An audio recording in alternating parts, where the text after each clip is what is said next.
Hey ladies and gentlemen, welcome back to the channel. As always, it is Nick here, back with your daily crypto news and analysis. And today we're going to be talking about Quant and Q&T. So let's just dive in and let's talk about a few things. So first off, if you guys are enjoying the Q&T videos and the content, definitely hit that like button as it does help the channel grow. And also comment down below how you guys are feeling today about Q&T.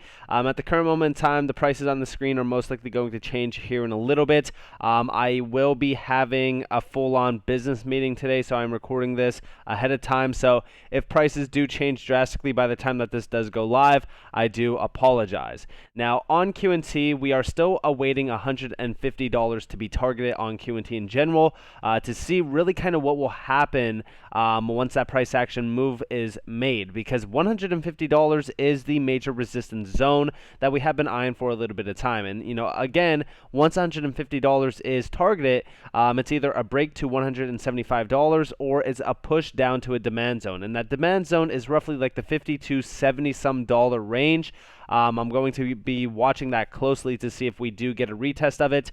I'm going to tell you right now, that is probably going to be your last major opportunity to get into Q&T at a nice cheap level before, of course, the next major move up. And, Q&T has been making some rounds lately. I mean, on the 7-day span and on the 24-hour span. On the 24-hour span, we are on the #1 spot for the major mover, up about 11.64%, up about 16% on the 7-day span. And like I said, by the time that this does go live, this will most likely change a little bit. Trading volume is up about 177%, which is lovely to see. In regards to the more info tab, we have been seeing numbers being added to the holders tab. Just yesterday alone, we did see 62,800 total addresses being clocked in. So quite a bit of a substantial move, almost about 200 in total addresses added, which you love to see. And more so, talking about this, we have been seeing the supply drastically decreasing. I actually did tweet out yesterday. I said that the supply on exchanges is getting eaten alive on Q&T, and this is no joke. Like right now, we have roughly 170,000 tokens left on exchanges. You heard me right, 170,000 tokens. Think about that for a second. There will only ever be 170,000 tokens left on exchanges at this current moment in time. After this, the number's going to change. Will it increase? Will it decrease? Most likely it will decrease. We have been seeing a solid decrease in tokens on exchanges since going back as far as like 2018. So having this number right now during a bear market is insane to me, because remember, like going forward, this number will most likely continue to decrease to the point where there is no tokens left on these exchanges. Now, I did see a few people saying, all right, well, this is the supply shock starting, right? Where the price is starting to skyrocket in value, and, exchanges are running out of tokens. Because of this tweet, again, today, we did see Kucoin basically fail to place the order of the platform's total Q&T holdings in the margin market have reached the maximum limit. Margin orders of buying Q&T have been temporarily, suspended. Now, again, a lot of people think that this is the supply shock, that Kucoin basically ran out of Q&T. It technically is, but also remember there is quite a bit of liquidity concerns within this market still. In fact, we've actually noticed this with even Bitcoin itself. Like Bitcoin is actually having a rough time as well because there's just not enough liquidity in this market. We've actually been seeing whale traders having a rough time actually trading large significant amounts of Bitcoin just simply because of liquidity concerns. So, that could also be an issue, but I think Q&T is a little bit different. I think that there's just not enough Q&T out there for the buyer demand. Now, I know that a lot of people are actually disappointed by this because they said, like, all right, well, if this is the supply shock, shouldn't we be at like $10,000? Well, ultimately, we're not going to see like those prices just yet because, again, like there is still quite a bit of tokens out there left on these major exchanges. For an example, like the largest exchange currently is Binance. In fact, the funny thing is, or I shouldn't really say it's a funny thing, ZB, which is one of the most notorious exchanges for holding quite a bit of volume on Q&T, recently actually got hacked. There was a few concerns around that. So since then, Binance and even MEXC has been, taking over. MEXC obviously being in second place. Just recently told you guys about the exchange listing on MEXC for QT, which we love to see. They are holding in about roughly $10.3 million worth of volume on the 24-hour span. And of course, on Binance, we have about $17.4 million. So about roughly 17.83% and 10.57%. And then, of course, Kucoin being 10.5%. So these large exchanges are holding quite a bit of QT, but they are starting to run out. I think that the last one was Binance that ran out of QT on the last run-up. So it is significant. A lot of these exchanges will try to, again, fill their reserves. There's a reserve for these tokens. So this is probably going to be short-lived. We don't know exactly what is going on with this, but yeah, I mean, it is substantial in terms of the movements. And talking more so about Quant, we are seeing a few updates from the team still. They still are doing marketing. I don't even know who they are marketing to at this point, because they don't really need to market to retail. Retail is already buying up, QT at large numbers. And I would argue the fact that they're not even actually trying to do any marketing. I think that they're just trying to let on the idea on, individuals learning more so about like interoperability and why it is a crucial area to focus on around this market. And we actually do see here the most big financial services institutions have a 2 to 3 year strategy to digitize every type of instrument, asset, stock, and security. They have to benefit from tokenization and access to markets and clients. And yes, this is more so talking about the tokenization aspect on Quant, which I do think is a huge area to focus on. And of course, they did say that this is once in a generation evolution in finance in regards to tokenization. Yes, I do think that tokenization actually is going to be probably one of the biggest aspects of crypto. We talked about it being, well over the $100 trillion mark, because of course, like just retail, or not retail, real estate in general is a $300 trillion market. And we actually do see down here our interoperability effectively allows money, assets, and transactions to roam in the same way that your mobile phones roams. It also, it's about giving, companies and consumers choice how digital assets are created or where they can be transacted. We're at the beginning of this transformation. Most financial services institutions have a 2 to 3 year strategy to digitize every type of instrument, asset, stock, and security. They have to benefit from tokenization and access to markets and clients. And the funny thing is, I love the fact that they are mentioning this is just the beginning of this transformation.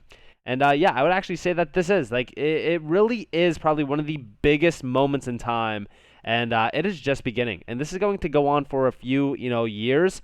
I think that this is going to be a transformation that is heard all around the world and is most likely going to be making the historical books around finance, similar to the .com bubble, right? This is going to be much larger than that.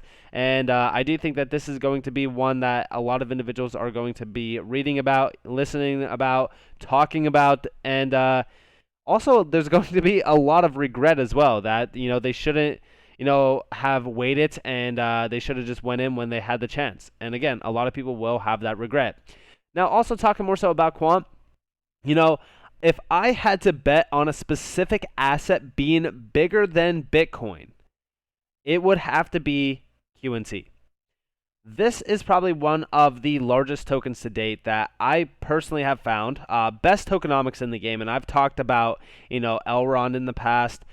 We've talked about layer ones that have a very low supply in regards to, actual tokenomics. We've even talked about, VXV as well. VXV has about, I think it's I want to say 40 million tokens or so. We've talked about other major, assets that have very low tokenomics, but none of them can compete with Quant, especially even utility-wise. And we really kind of look at the end goal here, and it is connecting everything in regards to the major blockchain, networks, as well as the payment APIs, blockchain APIs, banking APIs, all of that. We've talked about these in the past, but also just behind QT itself. We have a lot of these major names, which we've talked about, like Simba, Sia, Oracle, etc. Even talked about Alliance Block in a video where they were bridging a $100 trillion market. And here is a few benefits behind it as well, like no inflation, no new tokens minted. Total supply is only 14.6 million. Market cap at the time was about 41 million. Now we are sitting at about 1.5 billion.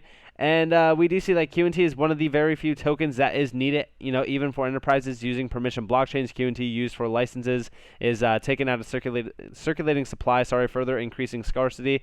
QNT is needed for licenses, consumption fees, gateways, signing of messages on Overledger, and minimum holdings of QNT. 12 million QNT already in circulation, so no huge amount of tokens to be released. And since then, yes, we've had the full 14.6 million released. Quant Treasury enables direct fiat on-ramp, so enterprises can pay in fiat, which then gets converted to QNT via the Treasury. Gateway operators can stake QNT with the launch of Overledger Network. The more you stake, the more you process and transact.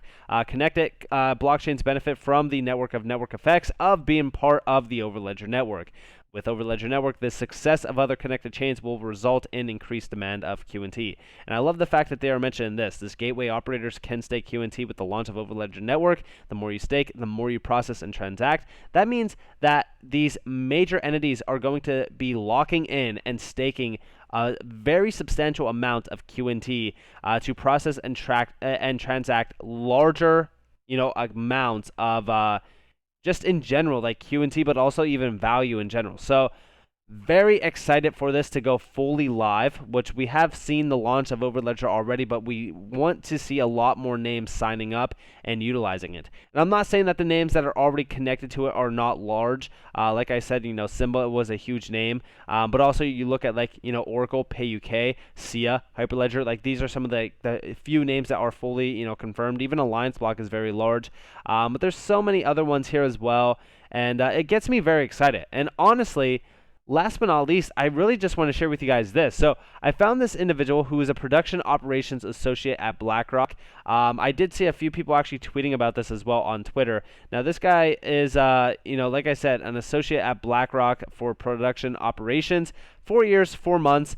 Nothing too crazy. I mean, he doesn't have a very substantial background, and honestly, there's a ton of individuals that do work for BlackRock. I mean, even if you go over to BlackRock in general, I don't know if they say the statistics in regards to how many people work here. So, yeah, there's 24,312 employees. So again, there's quite a bit of major names here. And the funny thing is that jumped out to me was the things that this individual did like. For an example, going back 9 months, we did see here today, DLTs are, totally rewriting commerce. The technology is driving efficiencies, lowering costs, etc. And we did see, Overledger with, or I should say Quant with Oracle, or Overledger certified by Oracle. And there's also a few other ones here as well. If I do, scroll down, here's another one with MIT, connection, MIT connection science, implementing a CBDC, the challenges and solution. And then we also do see, again, the Digital Pound Foundation. This individual is extremely bullish on Quant. Now, of course, we don't have confirmation. And by the way, this was loading. It's just taken a while for it to actually fully load. But again, this doesn't give me a full-on, confirmation that, hey, BlackRock is, extremely bullish on Quant or anything like that. But it is something interesting to see, someone from BlackRock that I would say is pretty high up on the food chain, but not at the top, of course.